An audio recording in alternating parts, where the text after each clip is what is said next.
Maintenant, je me retrouve. Et donc, on va commencer sur comment développer sa sensibilité prophétique. Comment développer sa sensibilité prophétique. La première chose la plus importante que je voudrais que nous puissions comprendre par rapport à la sensibilité prophétique, permettez-moi de m'introduire avec ce texte très connu de Ésaïe.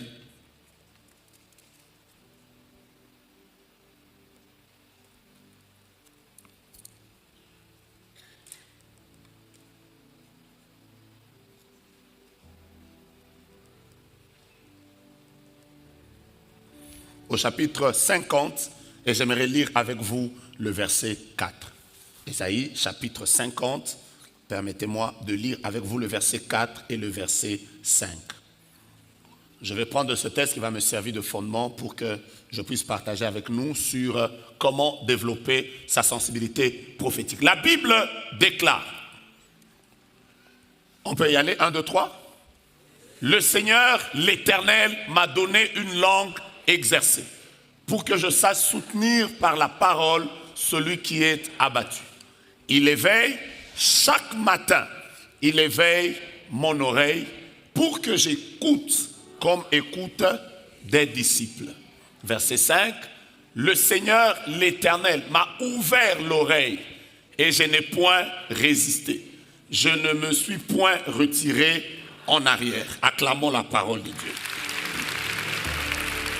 Vous comprendrez avec moi que la première chose qui fait qu'on développe sa sensibilité prophétique, c'est l'intimité.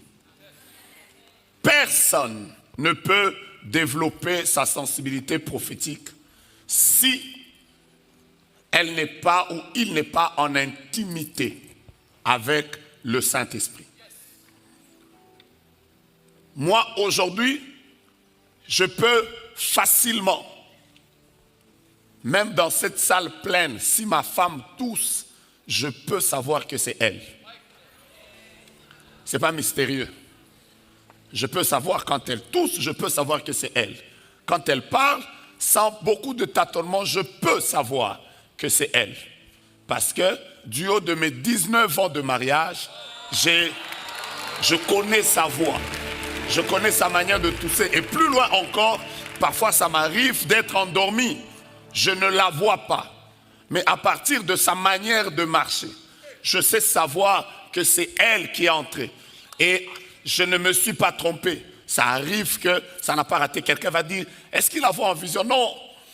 Je suis tellement habitué à elle. Je l'ai entendu parler à haute voix, à basse voix, en élevant le ton, en parlant. Je l'ai entendu rire, je l'ai vu pleurer. Le fait d'avoir été régulièrement avec elle, je peux sans l'ombre d'un doute savoir que celle qui est au fond, qui est en train de parler, c'est vraiment la maman de mes 4 enfants. Et je ne tâtonnerai pas. La même chose qui se passe avec les hommes. Moi, j'ai eu des problèmes, sûrement comme vous. J'ai eu des problèmes à un moment. Je parlais avec l'apôtre Yvan et je parlais avec l'apôtre Yves. Après un moment, je ne savais pas savoir c'est lequel des deux avec lequel je parlais. Parce qu'il y avait le même timbre. Mais quelqu'un qui est resté longtemps avec eux peut, même en fermant les yeux, il peut savoir que là, je suis en train de parler avec tel. Là, je suis en train de parler avec tel. Ça s'appelle l'intimité. Et comment les gens ont détecté, ont développé en fait leur écoute de Dieu? Ils ont juste appris à être intimes avec Dieu. Il n'y a pas de secret. Le plus grand secret des personnes qui écoutent Dieu, que Dieu parle à haute voix, que Dieu parle à voix basse, parce que ne vous en faites pas, Dieu est capable de parler en plein bruit de la gare du Nord, entouré de plusieurs personnes, même peut-être sous une autre musique. Quelqu'un est capable d'écouter le doux murmure du Saint-Esprit et de savoir dans le bruit de toute la foule que là, maintenant, ce n'est pas n'importe qui me parle, c'est Dieu. Voilà pourquoi l'habitué de Dieu peut savoir que ça c'est Satan, ça c'est Dieu. Quelqu'un m'a posé une question un jour, comment puis-je savoir si les pensées que j'ai sont les pensées de Dieu et les pensées que j'ai sont les pensées qui sont liées à ma personne? Je lui ai dit, le plus grand secret de tout ça, c'est l'intimité. Si tu n'es pas quelqu'un qui reste régulièrement dans la présence de Dieu, à écouter le Seigneur, à t'approcher de Dieu, à être son intime, à lui dire tout le temps, Seigneur, qu'est-ce que tu veux? Comment tu voudrais que je me comporte ici? C'est l'intimité qui a permis à certaines personnes de savoir clairement que Dieu est avec lui. Ma prière et le vœu de mon cœur avant que je ne continue, c'est que je ne sais pas comment ça va se passer, mais que Dieu te rende intime. Et vous comprendrez que quand je parle de l'intimité, il y a 3 choses qui passent directement dans mon esprit. La première chose, Dieu n'est intime qu'aux personnes qui lui sont totalement consacrées. Mon Dieu, mon Dieu. Je répète, Dieu est intime qu'aux personnes qui lui sont totalement consacrées. Imaginez-vous, quelqu'un qui vient dans votre maison et avec qui vous n'avez pas l'habitude d'être, pourquoi vous allez lui ouvrir la porte de votre chambre? Pourquoi vous allez lui ouvrir la porte de votre chambre? Or, vous savez avec moi que la maison de Dieu ou le cœur de Dieu a plusieurs compartiments. Il y a des compartiments dans lesquels le Seigneur ne peut pas permettre aux personnes qui ne lui sont pas totalement consacrées d'y entrer. Le conseil de Dieu a plusieurs compartiments. Il y a des compartiments dans lesquels Dieu ne peut pas permettre à quelqu'un qui ne lui appartient pas. L'apôtre Paul exprimant cela, il dit dans une grande maison, il n'y a pas seulement des vases d'or et d'argent. Il y en a aussi de bois et de terre. Les uns sont d'un usage d'honneur, les autres sont d'un usage vil. Il continue, il dit, je suis dans 2 Timothée au chapitre 2, quelque part déjà, oh mon Dieu, je suis déjà au verset 21. Peut-être même que je viens de commencer le verset 22. La Bible dit, si donc quelqu'un se conserve pur, en s'abstenant de ces choses, il sera un vase d'honneur, sanctifié, utile à son maître et propre à toute bonne œuvre. Toutes les personnes qui se sont mises à part pour Dieu, Dieu finit par leur donner ce qu'il n'a pas donné à tout le monde. Je suis en train de prier que dans cette génération, alors qu'il existe plusieurs chrétiens dans le monde, que Dieu te place parmi ses intimes. Les intimes comme Abraham, des personnes auxquelles le Seigneur est en train de vouloir faire une chose sur la terre, mais il se pose d'abord la question, est-ce que ce que je veux faire, Abraham est au courant? Dieu se pose la question, est-ce que ce que je vais faire, je vais détruire Sodome, je vais détruire Gomorrhe, mais est-ce que Abraham est au courant? Il y a des gens sur cette terre des hommes, rien n'arrivera en France sans que Dieu ne leur parle. Rien n'arrivera dans leur famille sans que le Seigneur leur ouvre les yeux. Et je suis en train de demander au Seigneur de faire de toi cet homme, cette femme qui fera partie des intimes de Dieu. Bien-aimés dans le Seigneur, nous marchons sur la terre des hommes. Nous tous, nous venons prier, mais devant Dieu, nous ne sommes pas tous les mêmes. Il y a des gens, ils sont comme les prophètes. La Bible déclare, Dieu ne fait rien sans avoir averti ses serviteurs les prophètes. Je prie que dans cette saison, tu entres dans son intimité. C'est là où tu veux entrer dans un business. Le Seigneur dit pas là. Tu veux prendre un contrat, le Seigneur dit pas là. Tu veux faire un choix de mariage, le Seigneur dit pas là. Parce qu'il a un plan plus meilleur, plus glorieux, qu'il veut en fait te faire vivre. Je prie, Père éternel, que ta grâce se déverse sur ton peuple afin que plusieurs, par leur consécration, puissent arriver à vivre l'intimité. Quand vous lisez ce texte, la Bible déclare, il éveille mon oreille pour que j'écoute comme écoute des disciples. Quand on parle des disciples, on parle premièrement des personnes qui ont une discipline. Vous savez, il y a un lien très fort entre la sensibilité prophétique et la discipline. Dieu ne veut pas que tu puisses l'écouter comme écoute un chrétien normal. Dieu voudrait que tu l'écoutes comme écoute des disciples.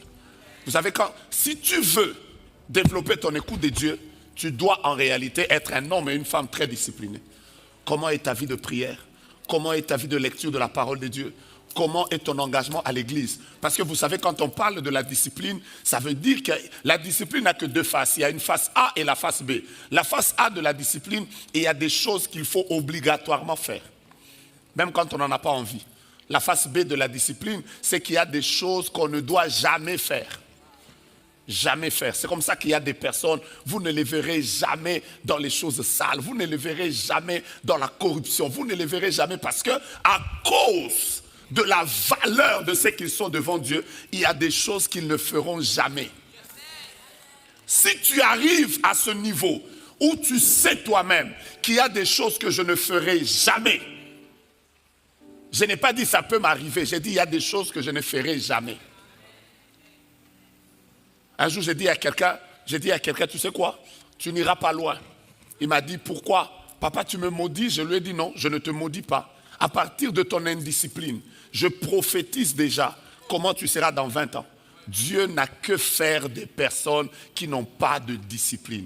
Vous savez, les personnes les plus sensibles sont des personnes disciplinées. Parce que même quand vous allez chez les moines, même quand vous allez chez les bouddhistes, vous trouverez des personnes très disciplinées. Ils respectent leur heure de prière. Ils respectent leur moment de communion avec Dieu. Ils savent que moi, à chaque 2 heures du matin, je dois me lever. Je dois parler à mon Dieu. Je ne dois pas avoir un calendrier du ventre qui n'a aucun jour férié.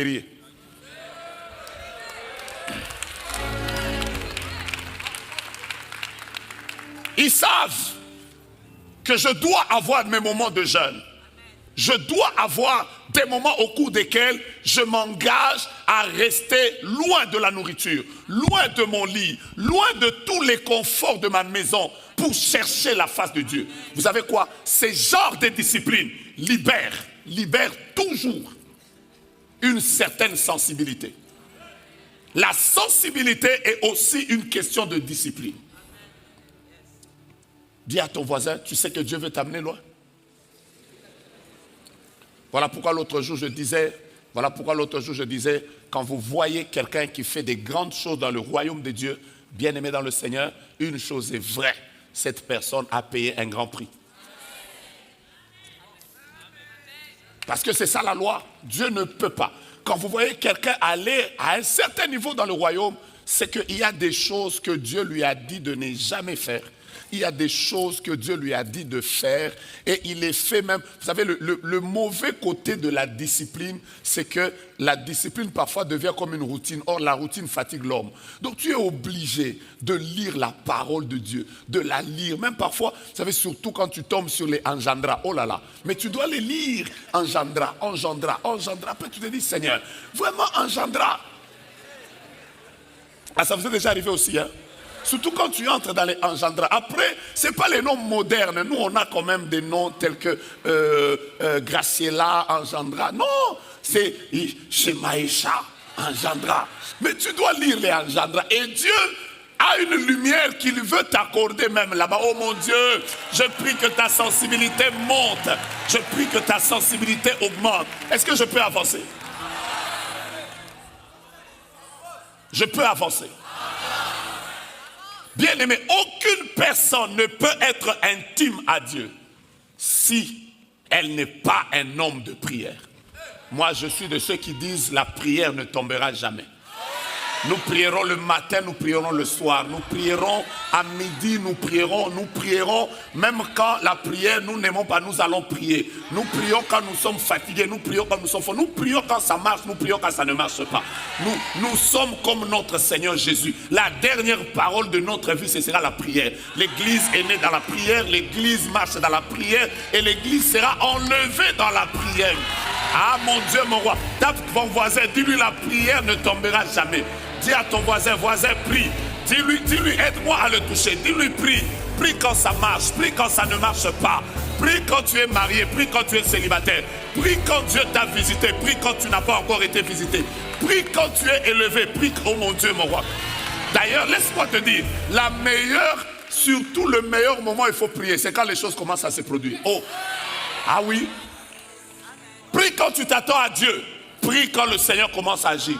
Prie quand tu as fait le premier pas. Prie quand le Seigneur t'a dit que je suis en train. Oh mon Dieu, prie. Prie encore. Prie encore. Je suis en train de vouloir dire la même chose jusqu'à ce que ton esprit va capter sa prière.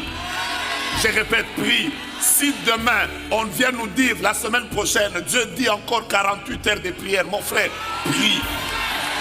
Je savais que tu n'allais pas dire, mais j'ai dit prie. Tu viens de rater la bonne occasion. J'ai dit, prie.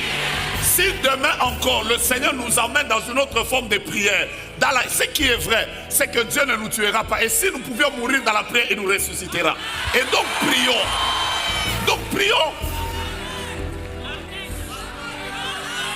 Quelqu'un m'a dit, quelqu'un m'a dit, j'ai beaucoup prié, mais je n'ai pas vu Dieu. Je lui ai dit, tu sais quoi? La prière agit toujours comme un dépôt. En fait, quand tu pries sans voir la réalisation, c'est que tes prières sont en train d'être emmagasinées dans un dépôt. En fait, je vais le dire autrement. Si tu apprends à chercher Dieu sans le trouver, c'est qu'un jour tu le trouveras sans le chercher. Parce que quand Dieu va ouvrir le dépôt, mon Dieu, mon roi, c'est là où vous voyez des gens qui commencent à produire des résultats. Vous vous dites, mais il ne prie pas comme moi. Non, ce n'est pas qu'il ne prie pas comme toi. Il avait déjà prié avant.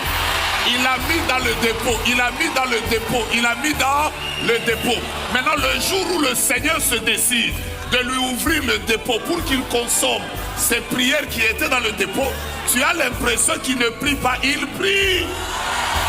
Est-ce que tu peux m'aider à dire à ton voisin, sois le prédicateur adjoint, dis à ton voisin, si aujourd'hui tu cherches Dieu sans le trouver, dis-lui, je prophétise que demain tu trouveras Dieu sans le chercher.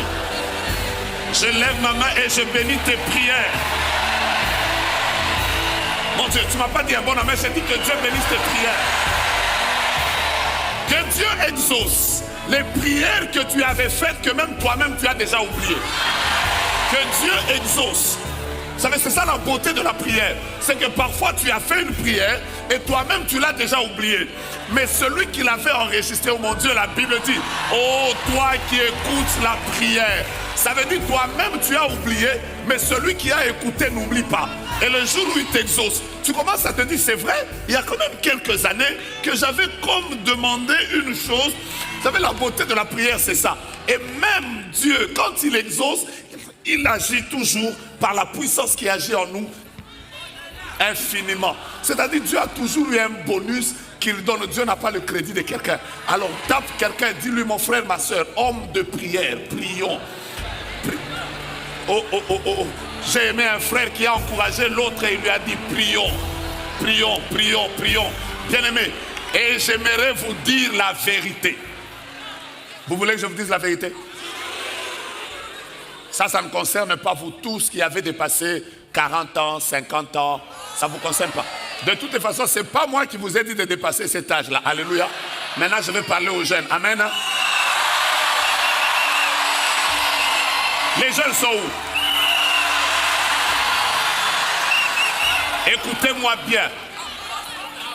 Je ne suis pas apôtre, mais je suis petit-fils de pasteur et fils de pasteur. Je suis né à l'église, j'ai grandi à l'église. Je me suis rendu compte d'une chose. Les plus grands appels de Dieu, malheureusement ou heureusement, se passent entre 15 ans et 25 ans. Suivez-moi bien. Suivez-moi bien. Je n'ai pas dit que si Dieu vous gagne à 70 ans, vous n'allez pas au ciel. Non, vous allez aller au ciel. Mais j'aimerais vous dire pourquoi Dieu s'évertue à gagner les gens dans leur jeunesse. Parce que le Seigneur sait qu'il a suffisamment de temps avec eux pour mettre toute l'énergie en eux, afin que quand ils seront arrivés dans un certain âge, qu'ils commencent à récolter. Écoute-moi. Je veux parler aux jeunes. Je peux parler aux jeunes? Les jeunes, oh. J'ai pas entendu. Les jeunes, oh. Les jeunes, ah. Ce qui est à la mode maintenant, c'est la prière. Mais je te dis, est-ce que vous savez que les personnes qui ne prient pas sont démodées? Dans l'actualité du ciel, un jeune normal doit être rempli de l'esprit. La Bible dit dans les derniers jours, dit Dieu, je répandrai de mon esprit sur toute chair. Vos fils et vos filles prophétiseront. Vos vieillards auront des songes. Mais vos jeunes gens auront des visions. Ça veut dire que si tu es un jeune, ce qui est à la mode, ce n'est pas le nouveau look, ce n'est pas le nouveau pantalon. Ce qui est à la mode, c'est être rempli du Saint-Esprit. Ah oui? Ah. Mais je ne savais pas qu'il y a autant de jeunes. Mais tapez-vous dans la main, dites à vos voisins que nous sommes à la mode. Imagine-toi que tu es un jeune, actuellement là, on te voit sous la drogue. Oh, c'est démodé. Qu'on te voie là être alcoolique, c'est démodé.